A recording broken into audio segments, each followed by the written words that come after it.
आखिर सीमा चौहान को ऐसी क्या ज़रूरत आन पड़ी थी जिससे कि उसे अपने पति को धोखा देना पड़ रहा था और शशि वर्मा के साथ शारीरिक संबंध बनाने पड़ रहे थे।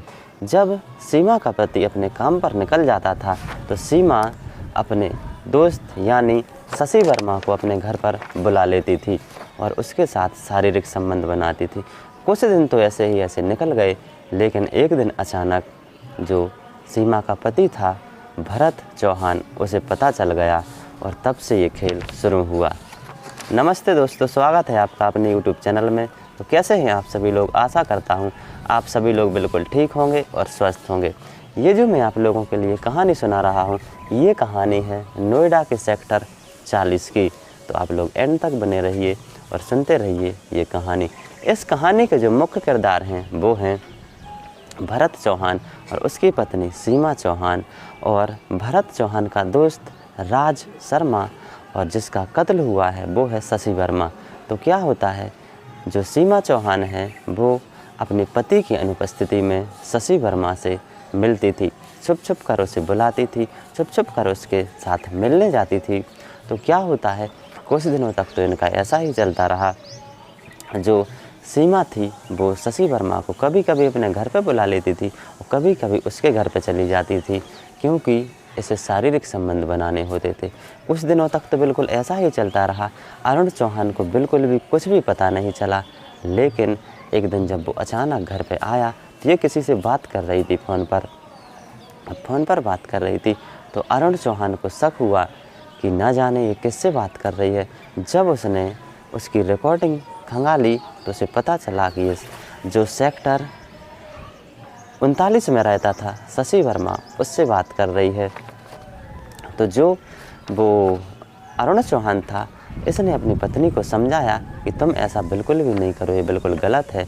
तो उस वक्त तो उसकी पत्नी ने कह दिया कि हाँ, आज के बाद मैं ऐसा बिल्कुल भी नहीं करूँगी। लेकिन जब वो कुछ दिनों के लिए बाहर चला गया, जो अरुण की पत्नी सीमा थी वो शशि वर्मा से फिर से छुप छुप कर मिलने लगी और फ़ोन पर भी बात करने लगी। जब अरुण वापस आया लौटकर तो उसे फिर से पता चला कि ये लोग फिर से मिलने लगे हैं, और उसने फिर से सीमा का फ़ोन खंगाला तो उसमें एक रिकॉर्डिंग पड़ी हुई थी और वो रिकॉर्डिंग थी शशि और सीमा की। तो वो फिर से क्रोधित हुआ उस पर और वो सीमा और अपने दोस्त राज शर्मा को लेकर शशि से मिलने गया, क्योंकि वो चाहता था कि मैं इसे एक बार और समझाऊं कि अभी वक्त है, अभी समझ जाओ और मेरी बात मान जाओ।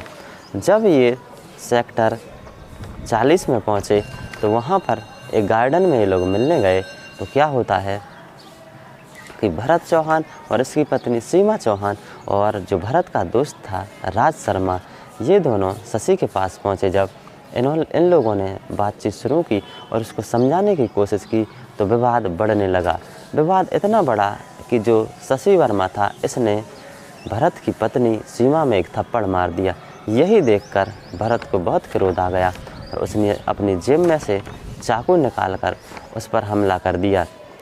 जब तक हमला किया कि जब तक वो मर ना जाए, और जो तीनों लोग थे इन्होंने उसका गला भी दबा लिया था। कुछ लोगों ने इसके पैर भी पकड़ रखे थे कि फड़फड़ा ना सके। तब तक इन्होंने उसको मारा, चाकू मारे और गला दबाया जब तक कि वो मर ना जाए।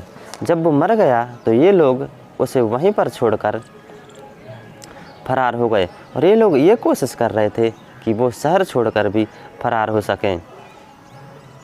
और क्या होता है कि जब इन्होंने उसकी हत्या की तो उस हत्या में इन्होंने एक चाकू इस्तेमाल की, और जब पुलिस ने जांच की तो वो चाकू भी मिल गई और 2 मोबाइल मिले। जब मोबाइल की जांच की गई तो उसमें से सारा खुलासा हुआ कि जो शशि वर्मा था वो सुपरवाइज़र था, वहाँ पे एक ठेकेदार के यहाँ पे सुपरवाइज़र था ग्रेटर नोएडा में। तो जब जांच हुई तो वहाँ के जो डीसीपी थे उनका नाम था हरिश्चंद्र। उन्होंने बताया कि जो शशि वर्मा था वो सुपरवाइज़र था सेक्टर 40 में, और वो एक फ्लैट में अकेला रहता था। तो दोस्तों, जब मर्डर हो गया तो ये सभी लोग भागने की फिराक में थे, लेकिन ये लोग भाग नहीं पाए। इनको पुलिस ने धर दबोचा भागने से पहले।